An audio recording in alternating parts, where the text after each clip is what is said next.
Ona qo'shnisini chaqirdi. 4 o'g'il va bir qiziga bir xil maktub yozdirdi. Bolajonim, juda ham qaridim, o'rnimdan tura olmayman, yura olmayman. Kelib meni parvarish qilinglar, duoyi joningizni qilaman. Birinchi o'g'ildan keldi shunday javob. Ona, biz hozir Oq dengiz sohilidamiz. Bu yerlar juda go'zal. Bolalarimiz bu yerdan aslo qishloqqa ketmaymiz deyapti. Ayibga buyurmaysiz, bolalarimiz istamasa biz kela olmaymiz. Ikkinchi o'g'ildan shunday javob keldi.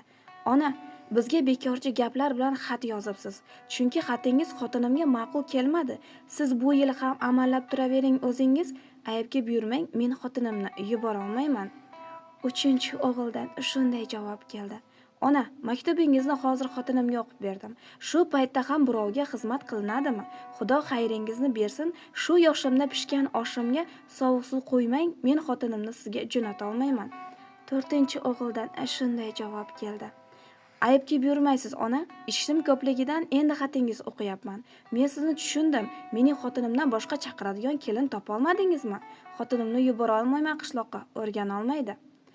4 aka-uka aloqalashib, yechim topishga kirishib, boshlari qotganda oraga kelinlar tushdi, aql berishdi va onalarga singil qarashi ma'qul ko'rildi.